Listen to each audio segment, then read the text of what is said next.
Hi, and welcome to episode 11 of the Fight for the Future live stream. My name is Joe, and today we are joined by Jesse Lehrich from Accountable Tech, Amanda Kloer from Parents Together, and Lia Holland from Fight for the Future. And today we are discussing StopSpyingOnKids.com.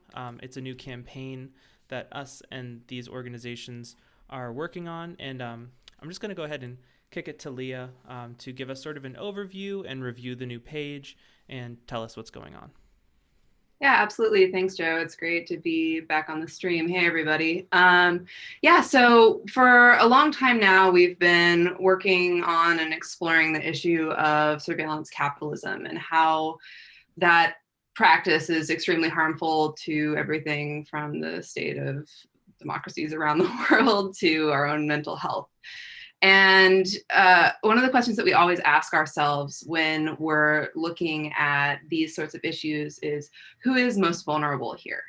And in this circumstance, children are definitely among the most vulnerable people on the internet, the most vulnerable to digital issues such as, and also unable to provide meaningful consent to be monitored or tracked or to have digital permanent records taken on them online, or to be manipulated by various apps that are trying to sell them products or capture their attention for hours, days, lifetimes. So we launched a new website this week, StopSpyingOnKids.com, and I'm just going to walk through it really quick. And for those that are on the podcast, I will do my best to speak about it visually. So that looking good, Joe? Yep. Cool. Yeah, that looks good. All right. So at the top of StopSpyingOnKids.com, we have an animation of like a vintage Mac screen, like sort of what I think of when I think of my first computer as a child, and also the worlds that opened for me as a young person in a rural community, just barely creeping by on the AOL dial-up, and finding, music and communities of mutual interest and all the wonderful things that really expanded my horizons and my sense of the world, at a time when physically I was really limited from having a lot of contact with people who weren't the retirees that lived all around us out in the country. But unfortunately, to reflect current circumstances, this screen is sort of turning and flipping between various images that are the disturbing images and concepts that we might see, online, then that children are seeing online too. And then below that, we have a summary about this campaign, essentially saying that there are a lot of harmful practices online that we need to address specifically in the context of kids, and that we have 4 big demands to make real, meaningful change that won't harm children or cement tech monopolies or harm other communities as well who might have been previously caught in the crossfire of something of other legislation in the past. So we have a letter below that's pretty long and extensive, and really lays out a whole bunch of stats on the harms to kids online and why this urgently needs to be addressed, or it should have been addressed years ago, but here we are, and we need immediate action now. And as you scroll down, you'll see our 4 big demands, which are to ban addictive and manipulative app features. So that's like Snapchat streaks, YouTube autoplay, etc. Ban micro-targeted advertising, which sort of puts an end to like voyeuristic advertising practices that basically like spy on kids, calculate when teenagers are feeling insecure, et cetera, and use that data to serve them ads to try to manipulate them further towards buying a product or feeling a certain way, which is just creepy and wrong. And then we have a bullet point about limiting data collection itself, because right now the US, unlike Europe, has really no huge meaningful privacy protections for our digital lives, for kids or adults. There are some laws scattershot throughout the country in individual states, or even on the city level, with like the ban on facial recognition technology use in my city of Portland, Oregon. But we need major action across the board here to protect all kids, not just those that are lucky enough to live here and not be subject to, Rite Aid documenting every time they come in the store or whatever it is, and then selling that data to some third party that does God knows what. And then, that gets into our fourth point, which is to ban biometric stalkerware and data collection. So this is companies that were previously selling their products to the military, selling their products to bad actors like stalkers and abusers who want to track their victims on their phones, digital lives, even their movements using cameras, etc. And they're repackaging to be products for kids and products for educators and products to keep kids safe. Storing data on kids in databases that are frequently hacked, and again, probably selling it to third parties. So these seem like some really common sense things that we can do to shield kids from some of the worst harms online and put their privacy first.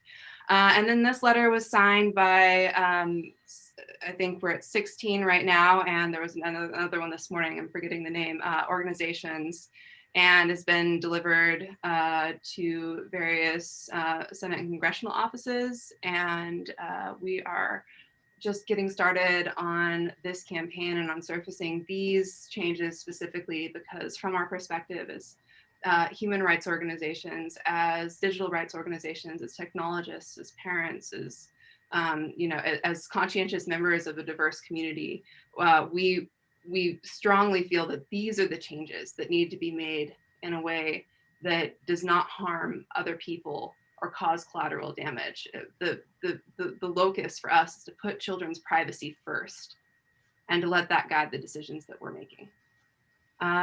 So that's, and then we have some more resources down here. Shout out to Cory Doctorow and his wonderful long read, How to Destroy Surveillance Capitalism. So anyway, if you want to check this out and maybe do some reading, read through our nice big letter here and these stats, you can go to stopspyingonkids.com. And I will go ahead and drop the screen share and we can talk through some of this stuff. Cool, thank you, Leah. So, Amanda, this question is for you here. There are so many problems in tech these days. Why choose to focus specifically on child surveillance? That's a great question, and thanks you guys for inviting me on here. So I think that we're in this kind of unique moment in history where kids have spent the past year using technology at higher rates than ever before, and using new technology faster and faster and faster. And I know for myself and a lot of parents, tech really felt like a lifesaver during a lot of parts of the pandemic. It's what let my kids talk to their grandparents when they couldn't be safely in the same room with each other. But what a lot of parents don't realize is just how much information this technology is collecting on our children, and where it's going and what's happening with it. And so I think that we're looking at this incredibly widespread problem where tech companies are making billions and billions of dollars off of kids' data, and parents have no idea that it's even happening. And so we really wanted to sort of do a couple things. One, we wanted to educate parents and talk to them more about understanding how the tech their kids use at home, at school for fun is collecting their information and what's happening with it, and what in some cases parents can do to sort of mitigate that a little bit. But then we also really wanted to turn this back to the tech companies and say, look, this isn't okay. You guys are collecting mountains of data on our kids and you're not telling us why or when or how or where it's going or what you're doing with it. And we know that there are a lot of examples of ways that this is actively hurting kids online. We want technology to be a safe thing for children to use. And right now, a lot of kids' favorite places to go just aren't safe because of the sheer volume of data collection and surveillance that's happening there. So this is sort of a follow-up question to that, but it's also can be posed to the whole group. How does this type of surveillance, the type of surveillance that's done on children online, how does it differ from the types of metadata collection and algorithmic manipulation that is used on adults online? I think Leah used a really important word earlier, which is the word consent, right? An adult can go and read the terms of service, even if very few adults actually do, and say, like, I either agree or I don't agree with this, if they, maybe have an advanced degree that allows them to sort of parse all that out. But a kid can't even imaginably do that. And a lot of times, this kind of technology is being forced on kids in situations like school where they have even less control, right? You can't opt out of a learning tool that is required of you in school because the school is putting that upon you, and you have no control over then what's happening with your data. And a lot of parents are so overwhelmed in this moment that they don't have the time or capacity or knowledge to actually sit through and parse through all of that like incredible legal mumbo jumbo and figure out, what does this actually mean for my kid? I know a lot of parents that I've talked to, when they actually understand what some of the apps their kids use have permission to take from their children, they are horrified. They say, is it really possible that some company somewhere owns a map of my kid's face because they took a test in school? And so I think that when we look at this, there are some differences that are probably problematic, but the fact that we're treating kids the same as adults in many ways when they cannot consent to this is deeply, deeply problematic. And you've touched on some of the harms here, but could you maybe go over like what are some of the harms that are happening to these children from the types of surveillance that they're being subjected to? Sure, although I wasn't sure if someone else wanted to chime in on that last response. Oh, I was just going to say that your responses are really awesome. And, from our perspective, like, again, the consent argument is really meaningful for, for children because they just can't consent. But it also is really meaningful for adults because, like you said, this is like legal mumbo jumbo, which is written with the intent of hiding from every user what's happening to them on these apps and online. So it's like, it really is that we're treating kids as adults here. And in our opinion, adults are being mistreated too. So it's just a compounding of harm here that really needs to be addressed right away. So Jesse, this is a question I've got for you here. What are some examples of like, addictive app features or manipulative app features that children are being subjected to online right now? Yeah, I mean, I think they're unfortunately embedded pretty much everywhere in the technology major platforms use. I mean, Leah mentioned some of them at the outset. Things like YouTube's autoplay feature, Snap Streaks, like other tools that are very much meant to make kids feel like peer pressure or to keep them hooked to the screen at all costs. Without any concern for the kids' well-being or their emotional state or how it affects them. And then I look at even things like, trying to get likes on posts on Instagram and like all of these things that just didn't exist when thank God, because Lord knows I was feeling enough pressures in middle school as it was. But I can't imagine how if I was also measuring my self-worth based on my Snap Streaks and my, how many likes my Instagram post was getting. But yeah, and the fact, what really gets me frustrated beyond all this, as you can tell, I get worked up, but they don't even have an option to turn some of these features off. Such a basic ask. Like, if YouTube is creating YouTube Kids, can you at least have the capacity to turn off autoplay and the up next recommendations? And they just don't even make that an option because their profits are tied to how much time people are spent glued to the screen, even if that means kids, regardless of how it affects their mental health. So I think they're pretty much embedded everywhere in these products. And it's just really, as Leah and Amanda, captured, it's already upsetting when it's targeting adults, but when it's aimed at our kids, it's just that it compounds it. It's just that much more infuriating. Yeah, there was a really a kind of horrifying study that just came out of the UK where they looked at social media use amongst teenagers and found that by the time they're 14, about 1 in 3 teen girls are unhappy with their bodies. and that one strongly correlates with heavy social media use. And that when you look at the amount of media young girls, especially, and sort of young non-binary kids are consuming, that focuses on beauty filters and appearance and sort of unrealistic standards of beauty, you can sort of see the actual trend lines of how self-esteem shrinks and satisfaction with one's appearance shrinks. And you can see a lot of the same things too around other mental health indicators and self-harm. And it really is creating a significant mental health crisis among teenagers and young people to have so much of what they see filtered through these companies who are making decisions about what is good, what is beautiful, what is worthy of attention. And that's a really narrow, problematic view of the world. And speaking to these insecurities and this visibility that these companies have into the inner world of these kids, like how does it affect the way that they're advertised to and the types of products that they're advertised to purchase or spend money on? Like what kind of ad campaigns are these kids subjected to?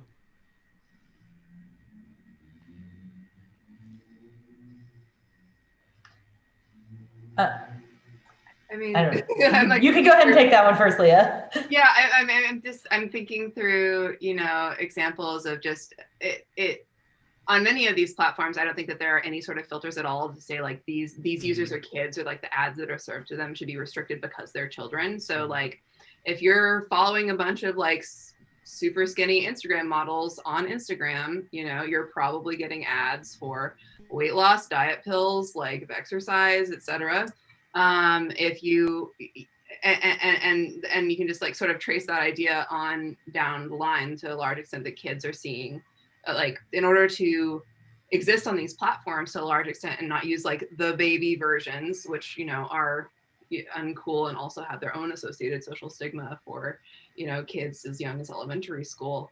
You essentially have to act like you have to pretend you're an adult, and so ads that they're seeing, the ways that they're being manipulated, are all the ways that adults are, being manipulated and harmed by being told that we need these products to be beautiful, these products to be healthy, these products to be, to be whatever it is that, is the ideal that they're trying to sell.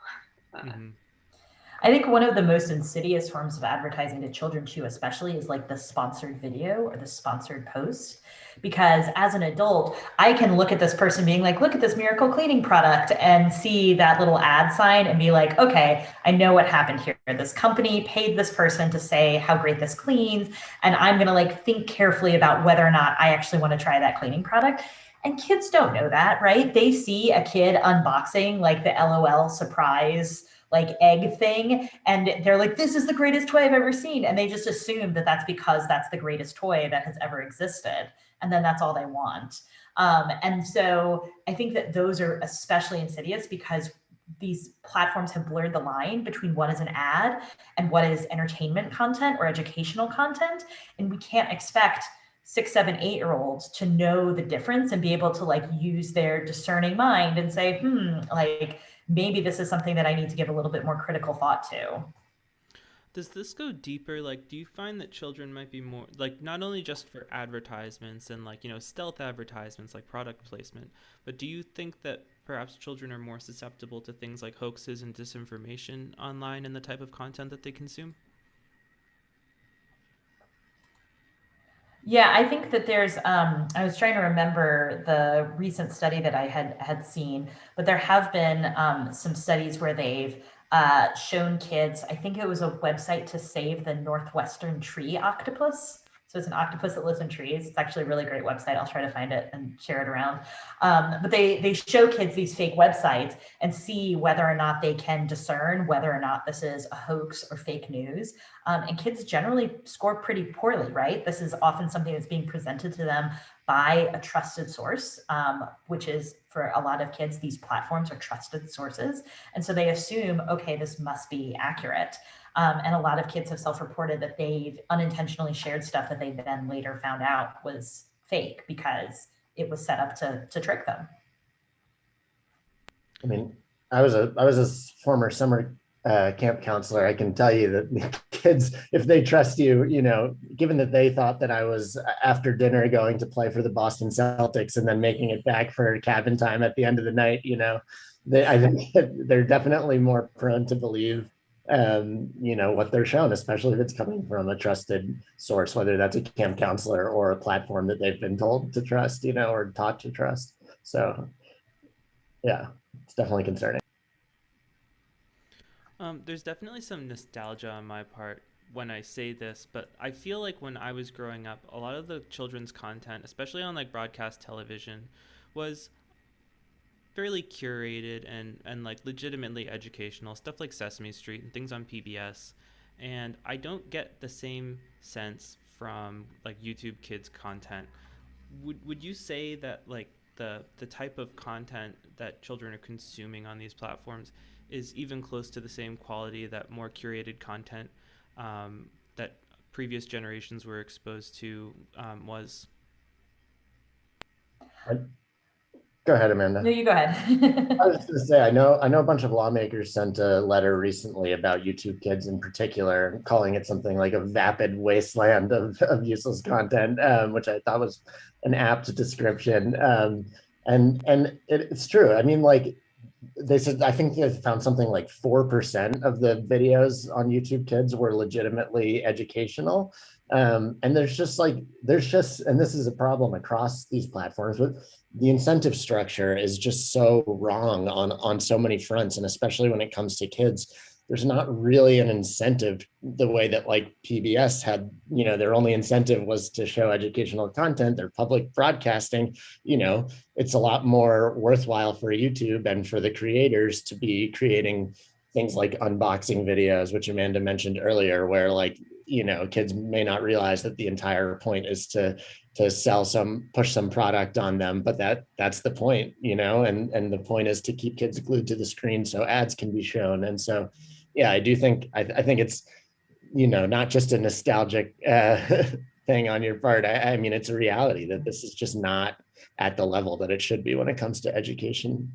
And I think the hard thing, especially for parents, is that there are those occasional good things, right? You can watch Baby Einstein on YouTube. You can watch Daniel Tiger episodes on YouTube. Like there's some stuff in there, but there's so much noise. And especially because of the way the recommendations work, you have to be, as a parent, you have to be really savvy about how you set something up for your kid so that it only gives them sort of the stuff that you pre-approve and it doesn't suck them into a recommendation of, like I mentioned the unboxing video because my kid saw her first unboxing video because it played after something that I picked for her and I didn't get to it in time. And then she was like, this is interesting. I would like to watch more children open toys. And so now that's something as a parent that I have to like struggle with because the algorithm served her something that I would have never chosen to serve her. And I think that's one of the problems is that you end up digging through so much muck as a parent to try to find something good. And that's why autoplay and recommendations especially can be so hard and so dangerous. And on top of all of that, I feel like tech is going to, we already see tech here pointing to more tech as a solution for the very problems that they created. So YouTube would say in response to this, well, we can make an algorithm that will only prioritize educational content or what have you. Like we can fix this using the same tools that caused this issue in the first place. And, I think that this has gotten to a point where there has been a deep and fundamental loss of trust from anybody who is informed on these issues around these platforms and their conduct. So I don't think that, and our org doesn't think that this can be solved algorithmically. And that's why, we're really approaching this from a child privacy perspective, from like giving control to parents, letting parents, like there's already a solution here. It's playlists. Like as opposed to letting an algorithm that's non-transparent, that we can't really see what it's doing, and that once again is motivated by profit, decide what kids are watching. There's better ways to do that with what we already have, and so I'm really hopeful that specifically can change, because it's just so insidious. It makes me so mad just listening to you talk about your kiddo being roped in with these unboxing videos, Amanda. Yeah, and I'll just say, I mildly off topic, but you made me think of it when you said that these companies have just lost any trust from us, and for good reason. And there's just so many cases where even when these companies are saying we're going to take X, Y, and Z steps to make sure that we are protecting your kids from all these harms, it's just very hard to take them at their word, because time and time again, they make these kinds of promises. And then there are just so many horror stories. I was just thinking back, I had forgotten about this, but there was a leaked document, I think in 2017 in the Australian, that was like Facebook.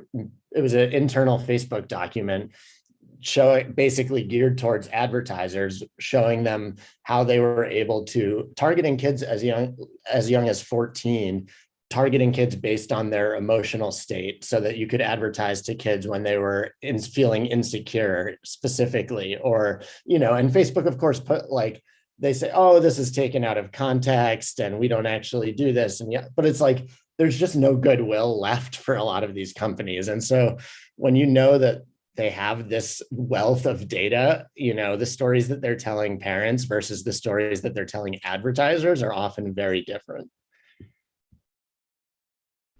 So we've talked a bit about YouTube, and we've touched on some other platforms a little bit, but I was wondering if we could sort of review the other platforms in this sphere, who are the worst offenders and what are they doing uniquely that is messing with kids? All of them. It's all of them. I mean, we can talk about, how the Google Play Store has all these apps for kids that are collecting massive amounts of data on children that are just approved and right there, as if it's a-okay for them to collect and sell whatever data they want on the kids that are using their apps. We can talk about the e-proctoring behemoths, the McGraw-Hills of the world that are selling test security technology that is using biometric analysis to detect to identify kids, and then also using algorithms based on their test taking, whether they answer a question wrong, to serve them a harder or an easier question afterwards, and essentially algorithmically force them to do more poorly on a test. We can talk about, we talked about Instagram ads a bit. We could go talk about Messenger kids and how there was as you said, Jesse, a big promise, we've made this safe so that kids can communicate with their families and with trusted adults. And then we come to find out that Messenger kids actually was letting kids communicate with, random adults on the internet. And that's really dangerous. And we can talk about how much child entrapment, specifically on Instagram, has gone up during the pandemic specifically. And that's, the idea of trying to get a kid to come and meet you at a certain place, or something similarly sinister and nefarious. It's just across the board, what's good for these companies and their current business model is bad for children. And I think you can probably take this group and point us at any app, and we can tear it apart to a certain extent at this point, just because we've gone so far down this wrong path of treating kids not as kids but as users and numbers that are only meaningful as sources of profit, and that's really got to change, and because it's everywhere. It's just everywhere. Yeah, I'll add to that. The two things that keep me up at night as a mom is, one, just the ease with which adults can get in touch with kids on these platforms. Online enticement of children increased almost 100% in the past year. And the theory of that is that just more kids were using these platforms. And so it was a field day for people who would do them harm. And second is just the amount of biometric data, especially that's being collected in school contexts. The idea that my 5-year-old might be required to give a company her fingerprints or a scan of her face in order to go to school is just insane to me. And that I, as a parent, don't have any control over whether that happens or what happens to that data and how it's used and who owns it. And now for the rest of her life, she is being mapped by a series of opaque corporations that, you know, don't have her best interest at heart. And I think I am going to have to say goodbye to folks in just a minute or two. But I wanted to leave those as the things that keep me up at night, and you can sort of hear some folks in the background. Well, thank you so much for taking the time to join us today. Thank you. It was a pleasure. Yeah, thanks so much, Amanda. And then I think Jesse's going to stay on, and we're going to talk a little bit about the some Apple stuff, the everyone opt out issue area. Yeah, excited to talk about it. Cool. So do you want to just shift now? Yeah, let's go. Cool. So I guess like probably easiest to start talking about, we're talking about hashtag everyone opt out. Jesse, you want to run us through a little bit about what's happening with iPhones and when? Yeah. And just to give folks a little bit of background, we launched a campaign last month, I think. I don't know, all of time is blurred together at this point, but to a coalition to ban surveillance advertising across the board. And we've been really excited to be able to bring so many groups into the fold from across the tech accountability and other spaces. And you know, we certainly aren't expecting Apple or any other tech giants to solve this problem for us, but there is a little bit of an opportunity here. I believe Monday now is the slated date for Apple to update their software. They'll be rolling out iOS 14.5, and when they do that, they have a new feature called App Tracking Transparency, which will effectively require apps like Facebook, YouTube, et cetera, to actually get explicit consent from users in order to track them across apps in order to collect that data for the purposes of targeted advertising. And so it's kind of a unique moment here where as these push notifications are coming to people, we are banding together with that huge coalition, and others like Mozilla who aren't formally in the coalition are also joining, sending emails to their lists and gearing up to post on social media and stuff like that, just urging people to, doing some public education and awareness and mobilization around this moment, saying, you have this opportunity starting on Monday to opt out of cross-app tracking by some of these big tech companies, which, small baby steps here, but it's a move in the right direction and definitely a moment where we're hoping we can get our collective millions of supporters to seize. So is Apple like the hero here? Like, how does this factor into the larger harms of big tech? Yeah, I think Leo will kill me if I call Apple the hero of anything. But all of these companies come with different drawbacks and harms. I think in this particular case, it may well serve Apple's bottom line and interests to do this as well. So I'm not going to say they're doing it purely out of the goodness of their hearts.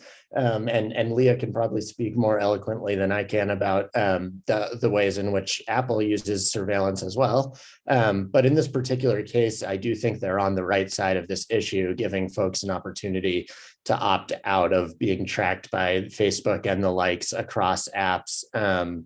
And it's sort of, you can see that in the pushback from Facebook, which has been apoplectic and apocalyptic. And, Tim Cook has sort of said, all we're doing is saying that you just need to get consent from users. We're not even eliminating the ability to do this, which is obviously where we'd like to go, but they're just saying, hey, are you comfortable with this company tracking you across apps? And Facebook is like, you will end small business and freedom as we know it. So I won't call Apple the hero, but on this particular thing, I think that this is a good move. Yeah, I definitely agree that it's a good move. And I grew up, we talked about the rotating computer graphic at the top of this discussion. Like my first computer was like that pretty gem shell Mac behemoth. And I've been, I'm a user of Apple products my whole life. And I'm excited that they're doing this, but at the same time, like, have to look at the why of it. Like, there was a big hearing on app stores this week on the Hill, and this is definitely timed around that, like with the idea of saying, oh look, well we need our app stores in order to protect users from like other like big five or whatever, like tech monopolies who are doing bad things, and from more nefarious apps and what have you. But like at the same time, like there's also been a lot of really amazing investigative reporting lately about how easy and obvious it is to find like massive scam apps that are like cheating people out of hundreds, if not thousands of dollars, through free trials or just really bad practices, and that yet remain on the App Store with thousands of 5-star reviews that are fake. So like Apple is really acting in its self-interest by doing this, especially because Apple takes 30% of all profits made from purchases, like in-app purchases through the App Store. And we can talk about like abusive landlords here, but just for the sake of this conversation, the apps that are specifically being limited by this new policy are the apps that profit from advertising, which is a way of making money with an app that Apple doesn't get a slice of. And so they're essentially cracking down on everybody who isn't paying them this monopoly rent to be in the App Store. But we as users in this moment can take advantage of like the Apple Facebook PR war or whatever, and just say no to something that is bad for all of us. And they're making it really easy to do it too. We just have to tap no. So that's pretty cool. And it's great to be part of a coalition coming together to really educate people about why it's important to say no. And because we're very, very rarely empowered online to make these choices with these services. And it's a good moment, even if it's fraught. Yeah, and I think the ease with which you're going to be able to, as you say, just tap sort of no, don't allow app to track. It gets to, and I won't go too deep into the FTC because I don't want to lose our viewers here, but there is an upcoming workshop on dark patterns, which I think just ties so closely into both this and the issues we were talking about with harms to kids, where it's like, you've actually been able to opt out of this kind of tracking for a long time. It's just that they make it incredible. You have to know the 7 steps to get to that like setting in your phone, the same way that sure, Google or Facebook allow you to turn on some sort of privacy limitations, but they make it incredibly difficult to do so. Whereas, when you're signing up in your massive terms and conditions or whatever that you have to click through to create your account, it's just kind of like one click and you've opted into your entire life being, sellable and whatnot. So yeah, it's exciting that there'll be an opportunity for people, for normal users who aren't like, going to spend 45 minutes trying to figure out how to opt out of this kind of surveillance, to have just this one click opportunity. If people want to get in on that workshop, how can they access that? Yeah, we can send around a link. It's a public workshop, and they'll take public comment. I believe the workshop itself is scheduled for the 29th, which is next Thursday, but they take comment for a month after that. But it should be really interesting. I think dark patterns are such an important topic and not really fully defined yet, which is one of the things that's on the agenda for the FTC workshop, which should be, again, just a really interesting topic. That's sort of like, I think when you look at California, I know has passed some limitations on dark patterns in recent years. just trying to start with at least the most egregious forms, right? Where companies will like, you subscribe to something, it's super hard to unsubscribe, it's a free trial, but then you're automatically opted into renewing, monthly subscription, or like pre-checked boxes. And in particular, going back to whether it's kids or seniors, a lot of these dark patterns are used specifically to sort of take advantage of the vulnerabilities of the less tech literate, or so I'm really excited to see. I think they'll cover a lot of ground at this workshop. Again, a little bit in the weeds and nerdy, but should be super interesting. And I think it's a great place to start when it comes to the sort of corporate abuses of these big tech companies.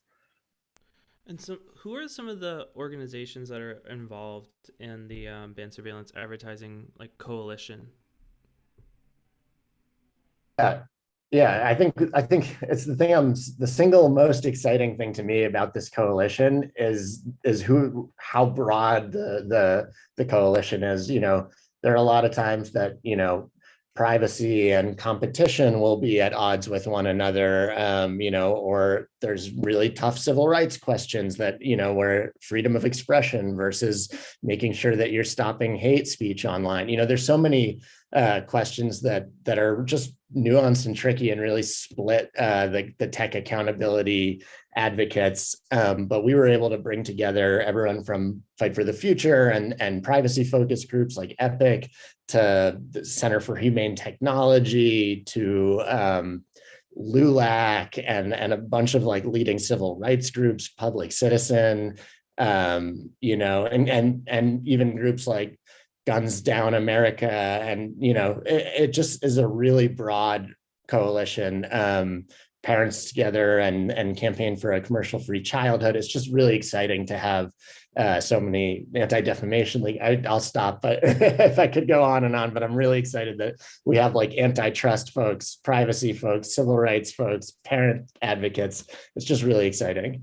Yeah, I remember when you first reached out to us on this one specifically, Jesse, we were like, wait, who's signed? Wait, so if they're signed on to this, oh wait, we just all agree that this is terrible. And also that this is where the energy for reform coming out of January 6th, coming out of the the election, and the desire to address everything from disinfo to privacy online, that we all agree that this is one of the big places that energy should be going for reform and for making the internet a better place, and for also just reorienting to ourselves the fact that Facebook and Google and all, they're not the internet, they're just companies on the internet, and they're definitely not too big to right.